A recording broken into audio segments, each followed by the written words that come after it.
Hello everyone, ನಮಸ್ತೆ ಎಲ್ರಿಗೂ. ಇವತ್ತು ಶುಕ್ರವಾರ ಆಗಿರೋದ್ರಿಂದ ಪೂಜೆ ಸಹ ಆಯಿತು. ಇವತ್ತು ವೈಕುಂಠ ಏಕಾದಶಿ ಇರೋದ್ರಿಂದ ಬೇಗನೆ ಎದ್ದು ಪೂಜೆ ಎಲ್ಲ ಮಾಡಿ ದೇವಸ್ಥಾನಕ್ಕೆ ಹೋಗೋಣ ಅಂತ ಪೂಜೆ ಎಲ್ಲ ಸಹ ಆಯಿತು. ಇವತ್ತು ಪ್ರತಿ ಶುಕ್ರವಾರ ಕಾಮಾಕ್ಷಿ ದೀಪನೂ ಸಹ ಹಚ್ಚುತ್ತೀನಿ. ಮತ್ತು ಇತ್ತು ನಮ್ಮ ಮನೆ ವೈಕುಂಠ ಏಕಾದಶಿಯ ಪೂಜೆ ಮತ್ತು ದೇವಸ್ಥಾನಕ್ಕೆ ಹೋಗೋಣ ಅಂತ ನಾನು ನಮ್ಮ ಮನೆಯವ್ರು ಹೊರಟ್ವಿ. ಇಷ್ಟು ರಾಮದೇವ್ರ ದೇವಸ್ಥಾನದ ಹತ್ರ ಪೂಜೆ ನಡೀತಾ ಇತ್ತು. ಹಾಗಾಗಿ ರಾಮದೇವ್ರ ದೇವಸ್ಥಾನದ ಹತ್ರ ಪೂಜೆ ಮುಗಿಸ್ಕೊಂಡು ಇಲ್ಲಿ ತಿರುಮಲನ ದೇವಸ್ಥಾನ ಹತ್ರ ಬಂದ್ವಿ. ಇಲ್ಲಿ ಏನಂದರೆ ಒಂದು 3 ಸುತ್ತು ಪ್ರದಕ್ಷಿಣೆ ಬಂದು ಆಮೇಲೆ ಮುಖ ಮಾಡಿ ಕೂರಿಸ್ತಾರೆ. ಇದು ಒಳಗಡೆ ಪೂಜೆ ಸಹ ಈ ರೀತಿ ಆಗಿತ್ತು. ದೇವ್ರುಗಳ್ದೆಲ್ಲ ಇದು ಒಳಗಡೆ ಸಹ ದೇವಸ್ಥಾನದ ಪೂಜೆ. ಈ ದಿನ ಉತ್ತರ ದ್ವಾರದಿಂದ ಪ್ರವೇಶ ಮಾಡಿ ಭಗವಂತನನ್ನು ದರ್ಶನ ಮಾಡಿದರೆ ಸರ್ವ ಪಾಪದಿಂದ ಮುಕ್ತರಾಗಿ ಮೋಕ್ಷ ಪಡೆಯುತ್ತವೆ. ದೇವಸ್ಥಾನದಲ್ಲೂ ಸಹ ಉತ್ತರ ಭಾಗಕ್ಕೆ ದೇವರು ಸಹ ಪ್ರತಿಷ್ಠಾಪನೆ ಸಹ ಮಾಡಿದರು. ಪಕ್ಕದಲ್ಲಿ ಪಾಂಡುರಂಗನ ದೇವಸ್ಥಾನದಲ್ಲೂ ಸಹ ತುಂಬ ಚೆನ್ನಾಗಿ ಪೂಜೆ ಸಹ ಆಗಿತ್ತು. ಇಲ್ಲೂ ಡೆಕೋರೇಷನ್ ಎಲ್ಲ ತುಂಬ ಚೆನ್ನಾಗಿ ಮಾಡಿದರು. ಎಲ್ಲೂ ಪೂಜೆ ಎಲ್ಲ ಮುಗಿಸಿ ಮತ್ತು ಮನೆಗೆ ಹೊರಟ್ವಿ. ಮನೆಗೆಲ್ಲ ದರ್ಶನಕ್ಕೆ ಬರ್ತಾಯಿದ್ರು. ಇವತ್ತಿನ ತಿಂಡಿಗೆ ನಿಂಬೆಹಣ್ಣಿನ ಚಿತ್ರಾನ್ನ ಮಾಡೋಣ ಅಂತ ಎಲ್ಲ ಹಚ್ಚಿಟ್ಕೊಂಡಿದ್ದೀನಿ. ಹಸಿಮೆಣಸಿಕಾಯಿ, ಕ್ಯಾಪ್ಸಿಕಮ್ಮು, ಸ್ವಲ್ಪ ಕೊತ್ತಂಬರಿ, ಬಟಾಣಿ ಸಹ ತಗೊಂಡಿದ್ದೀನಿ. ಒಂದು ನಿಂಬೆಹಣ್ಣು, ಬೆಳ್ಳುಳ್ಳಿ ಮತ್ತು ಈರುಳ್ಳಿ, ಕಡಲೆಬೀಜ, ಉದ್ದಿನಬೇಳೆ, ಕಡಲೆಬೇಳೆ. ಇಲ್ಲಿ ಅನ್ನನೂ ಸಹ ಮಾಡಿಟ್ಕೊಂಡಿದ್ದೀನಿ. ನಾನು ಒಬ್ಬರೆಯ ತಿಂಡಿಗೆ. ನಮ್ಮ ಮನೆಯವರು ಏಕಾದಶಿ ವೈಕುಂಠ ಏಕಾದಶಿ ಇರೋದ್ರಿಂದ ಇವತ್ತು ಉಪವಾಸ ಇದ್ದರು. ಈಗ ಬಾಣಲಿಗೆ ಸ್ವಲ್ಪ 1 ಸ್ಪೂನ್ ಕಡಲೆಬೀಜ ಹಾಕ್ಕೊಂಡು ಫ್ರೈ ಮಾಡಿ ಎತ್ತಿಟ್ಕೊಳ್ತಾ ಇದ್ದೀನಿ.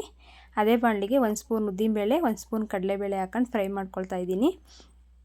ಒಂದು 5 ನಿಮಿಷ ಫ್ರೈ ಆಗಿದ್ದಾದಮೇಲೆ ಸಾಸಿವೆ ಮತ್ತು ಜೀರಿಗೆ ಹಾಕ್ಕೊಂಡು 1 ನಿಮಿಷ ಫ್ರೈ ಮಾಡ್ಕೊಳ್ತಾ ಇದ್ದೀನಿ. ಆಮೇಲೆ ಕರಿಬೇವು ಹಾಕ್ಕೊಂಡು ಫ್ರೈ ಮಾಡಿ ಈರುಳ್ಳಿ, ಹಸಿಮೆಣಸಿಕಾಯಿ ಹಾಕ್ಕೊಂಡು ಫ್ರೈ ಮಾಡಬೇಕು. ಈರುಳ್ಳಿ ಹಸಿಮೆಣಸಿಕಾಯಿ ಫ್ರೈ ಆದಮೇಲೆ ಒಂದು 5 ನಿಮಿಷ ಈರುಳ್ಳಿ ಹಸಿಮೆಣಸಿಕಾಯಿ ಫ್ರೈ ಆಗಬೇಕು. ಆಮೇಲೆ ಸ್ವಲ್ಪ ಫ್ರೈ ಆಗಿದೆ. ಈಗ ಬೆಳ್ಳುಳ್ಳಿನೂ ಸಹ ಹಾಕ್ಕೊಳ್ತಾ ಇದ್ದೀನಿ. ಜಜ್ಜಿಟ್ಕೊಂಡಿರೋ ಬೆಳ್ಳುಳ್ಳಿನ. ಸ್ವಲ್ಪ ಬಟಾಣಿ ಸಹ ತೊಗೊಂಡಿದ್ದೀನಿ. ಇಲ್ಲಿ ಬಟಾಣಿ ಹಾಕಿದ್ರೆ ಚೆನ್ನಾಗಿರುತ್ತೆ ಅನ್ನೋದು. ಈಗ ಸೀಸನ್ ಇರೋದ್ರಿಂದ ಹಸಿ ಬಟಾಣಿ ಹಾಕ್ಕೊಳ್ತಾ ಇದ್ದೀನಿ.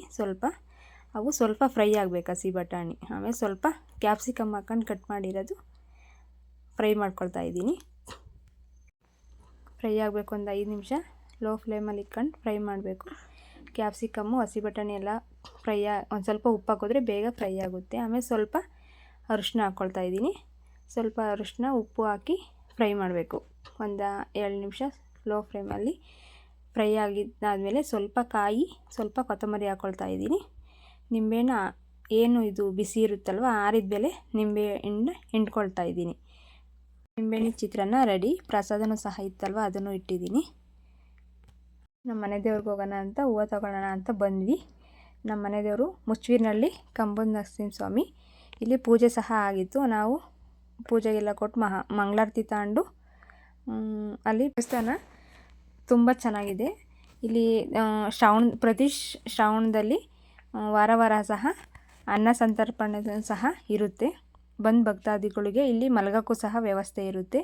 ಇದು ಇಲ್ಲಿ ದೇವಸ್ಥಾನದ ಹತ್ರ ಇದು ಮೇ ತಿಂಗಳಲ್ಲಿ ಜಾತ್ರೆನೂ ಸಹ ನಡೆಯುತ್ತೆ. ಪೂಜೆ ಮುಗಿಸ್ಕೊಂಡು ಮತ್ತೆ ಹೊರಟ್ವಿ. ಇಲ್ಲಿ ಹೂವಿನಕಟ್ಟೆ ಗುಡ್ಡದ ರಂಗನಾಥ ಸ್ವಾಮಿ ದೇವಸ್ಥಾನದಲ್ಲಿ ಸಹ ಅದ್ಧೂರಿಯಾದ ಏಕಾದಶಿ ಪೂಜೆ ಸಹ ನಡೆಯುತ್ತೆ. ಅಲಂಕಾರ ಮಾತ್ರ ತುಂಬ ಚೆನ್ನಾಗಿ ಮಾಡಿದರು. ದೇವ್ರುಗಳ ಅಲಂಕಾರ, ಹೂವಿನ ಅಲಂಕಾರ ಎಲ್ಲ ದೇವಸ್ಥಾನದಲ್ಲೂ ಇದೇ ಥರ ಇತ್ತು. ಇಲ್ಲಿ ಎಲ್ಲ ತುಂಬ ಜನ ಇದ್ದರು. ಹಾಗಾಗಿ ಡೆಕೋರೇಷನ್ ಮಾತ್ರ ತುಂಬ ಚೆನ್ನಾಗಿತ್ತು. ಹಾಗಾಗಿ ಕ್ಯೂವಲ್ಲಿ ನಿಂತ್ಕೊಂಡು ಹೋದ್ವಿ.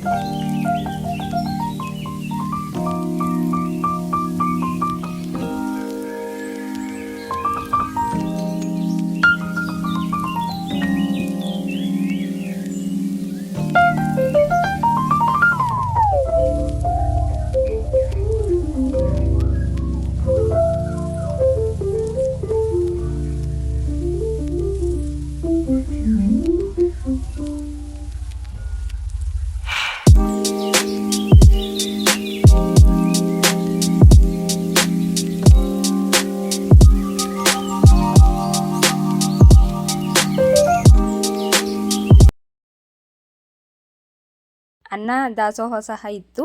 ನಾವು ಎಲ್ಲ ಮುಗಿಸ್ಕೊಂಡು ಊಟ ಎಲ್ಲ ಜಾತ್ರೆ ಥರ ಅಂಗಡಿಗಳು ಸಹ ಬಂದಿದ್ವು. ಬೇರೆ ರಂಗನಾಥ ಸ್ವಾಮಿ ದೇವಸ್ಥಾನಕ್ಕೆ ಹೋಗೋಣ ಅಂತ ಸಹ ಹೊರಟ್ವಿ. ಬರೋ ಜನ ಇಲ್ಲೂ ಸಹ ಅದ್ಧೂರಿಯಾದ ಅಲಂಕಾರ ಸಹ ಮಾಡಿದರು. ದೇವರು ಸಹ ಈ ರೀತಿ ಹೂವಿನ ಅಲಂಕಾರ ಸಹ ತುಂಬ ಚೆನ್ನಾಗಿ ಅಲಂಕಾರ ಮಾಡಿದರು. ಒಳಗಡೆ ಗರ್ಭಗುಡಿ ದೇವರಿದ್ದು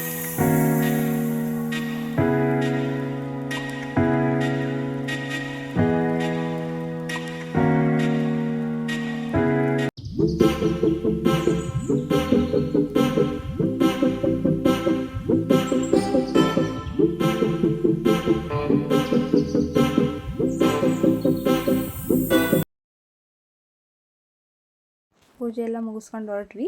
ಇವತ್ತಿನ ವ್ಲಾಗ್ ಇದಾಗಿತ್ತು. ಈ ವಿಡಿಯೋ ಇಷ್ಟ ಆಗಿದರೆ ಲೈಕ್ ಮಾಡಿ, ಶೇರ್ ಮಾಡಿ. ನನ್ನ ಚಾನಲ್ ಯಾರು ಇನ್ನೂ ಸಬ್ಸ್ಕ್ರೈಬ್ ಮಾಡಿಲ್ಲ, ಸಬ್ಸ್ಕ್ರೈಬ್ ಮಾಡಿ, ಸಪೋರ್ಟ್ ಮಾಡಿ ಪ್ಲೀಸ್.